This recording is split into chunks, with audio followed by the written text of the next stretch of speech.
ലോക്സഭാ തെരഞ്ഞെടുപ്പ് കഴിഞ്ഞ 6 മാസമായിട്ടും ചെയ്ത ജോലിക്ക് പ്രതിഫലം ലഭിക്കാതെ ബുദ്ധിമുട്ടിലായി കണ്ണൂരിലെ 500ഓളം വീഡിയോഗ്രാഫർമാർ. തെരഞ്ഞെടുപ്പ് കഴിഞ്ഞ് 2 മാസത്തിനുള്ളിൽ ലഭിക്കേണ്ട തുകയാണ് സർക്കാർ വൈകിപ്പിക്കുന്നത്. വേതനം ഇനിയും വൈകിയാൽ ശക്തമായ പ്രതിഷേധവുമായി മുന്നോട്ട് പോകാനാണ് വീഡിയോഗ്രാഫർമാരുടെ തീരുമാനം. ലോക്സഭാ തെരഞ്ഞെടുപ്പ് പ്രഖ്യാപനത്തിനു പിന്നാലെ കഴിഞ്ഞ മാർച്ച് 18 മുതൽ ഏപ്രിൽ 26 വരെ 500ഓളം വീഡിയോഗ്രാഫർമാർ തെരഞ്ഞെടുപ്പ് കമ്മീഷന്റെ ഭാഗമായി പ്രവർത്തിച്ചു. 14 വിവിധ സ്ക്വാഡുകളായി കരാർ അടിസ്ഥാനത്തിലായിരുന്നു ഇവരുടെ പ്രവർത്തനം.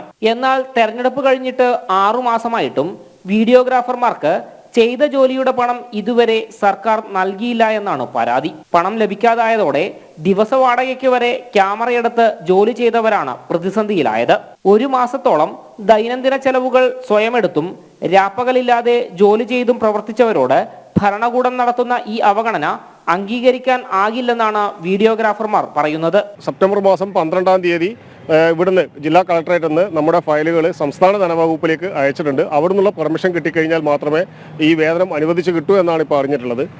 പക്ഷേ ഈ വീണ്ടും ഇത് ഇപ്പോൾ ട്രഷറി നിയന്ത്രണമൊക്കെ വന്നിട്ടുണ്ടെന്നാണ് മനസ്സിലാക്കുന്നത്. പക്ഷേ ഇതിലിപ്പം നമ്മുടെ ഈ തൊഴിലെടുത്ത ആളുകൾ ഏകദേശം 3-4 ആളുകൾ ഇതിനോടകം മരണപ്പെട്ട് കഴിഞ്ഞു. അവരുടെ കുടുംബത്തിന്റെ പ്രയാസം ഇപ്പോൾ നമുക്ക് വലിയ രീതിയിൽ ബുദ്ധിമുട്ടാണ്. കാരണം അവർക്ക് പോലും നമുക്ക് ഈ തുക നൽകാൻ വേണ്ടി സാധിച്ചില്ല. പതിവ് ജോലികൾ ഉപേക്ഷിച്ച് തെരഞ്ഞെടുപ്പിന് വേണ്ടി മാത്രം പ്രവർത്തിച്ച വീഡിയോഗ്രാഫർമാരും കടക്കണിയിലാണുള്ളത്. ചെയ്ത ജോലിയുടെ കൂലി ഇനിയും നൽകിയില്ലെങ്കിൽ ശക്തമായ പ്രതിഷേധ പരിപാടികളുമായി മുന്നോട്ടു പോകാനാണ് വീഡിയോഗ്രാഫർമാരുടെ തീരുമാനം. ജനം, കണ്ണൂർ.